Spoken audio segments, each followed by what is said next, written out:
products are, hygiene products, what we're putting on our body is coming with a lot of estrogens, and a lot of us don't know that.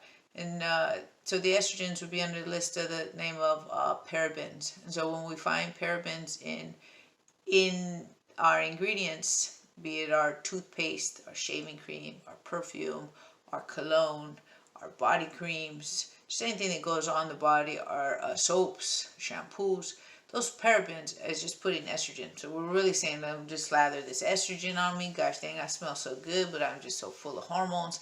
And that causes crazy breakdown in the body.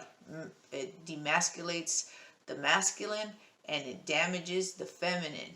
And so the feminine operations of periods, their periods are, for females, their periods are damaging, meaning that they're not normal the way they're supposed to be. So it causes all kinds of dysfunctions when it comes to excessive cramping, excessive, I mean, and guys don't want to hear about this, but just in general, women, look up excess estrogen and what happens with the period, with the menstrual cycle, with the breast tissue, with the backside, distorted backsides. Men start getting big old backsides and breasts. And so that's not just inside of the soy products that we're eating, it's also in the products that we're putting on our body. And so this is why it sounds like I'm repeating myself, which I do that often, but I'm repeating it because it's repeated in our products. So in the products that we put on our body. So not only are we consuming it, but we're rubbing it on, and our skin has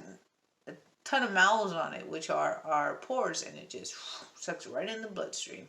So we're getting it in a bunch of million little mouths, all over our body, because what our pores will do is they'll suck in the information that's in those products, and it will use that information to do an action. And so we're supposed to be putting healthy things on so that the body will be like, I got this, I'm going to go work with this and build with that and make this better, make this stronger.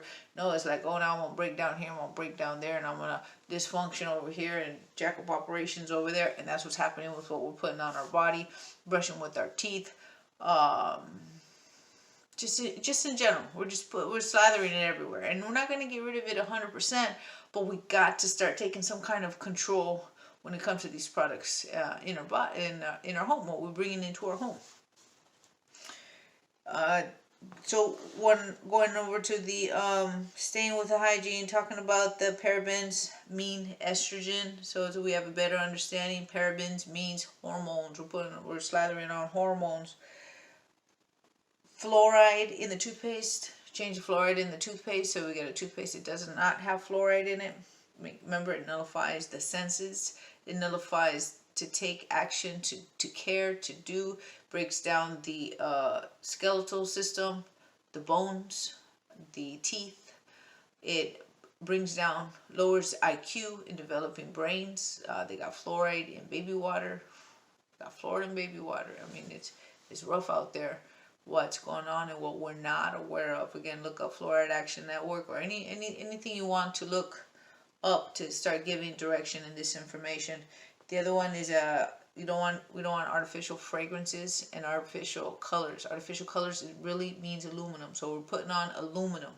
And so to get that popping yellow and that popping pink and that popping blue, it's really popping aluminum, and we're popping aluminum. And so aluminum will degrade the body incredibly, make it old fast, make it break down in its system of operations fast. So it's putting a wrench in a system of operations is what aluminum is to the body. And we've been putting this stuff on, eating it, it's just everywhere in our daily lives, and nullifying it, seeing it for what it is, and cutting it out is super important. The sodium lauryl sulfate. Sodium lauryl sulfate, not necessarily something that's going to cause you a breakdown in mental processes, emotional process, psychological process, but it will break you down in a physical process for people who have super dry skin. So if people have super dry skin and their skin starts getting what we call psoriasis and eczema, it's not necessarily that we have these things, it's these substances are causing an effect to get these names like eczema and psoriasis. So are you born with psoriasis, or are you born and you happen to use a substance that causes an effect that the body can't tolerate, and they gave it a name, and so now you got a problem and you're born with that problem. No, I got a problem that I'm getting from this substance. So it's about looking at the same picture differently, from a different angle. And so my daughter and a lot of people in my family, they have extremely dry skin, and so when they use a product with sodium lauryl sulfate, it's an ingredient that is absolutely wonderful at degreasing, at taking and stripping the motor oil off an engine, taking the paint off of metal. I mean, it's super aggressive and good for what it's made for, but when we put it in our soaps and our shampoos, and people have very sensitive skin, it's drying them out, and keeping sodium lauryl sulfate out of the products is necessary for people who have very, very sensitive dry skin.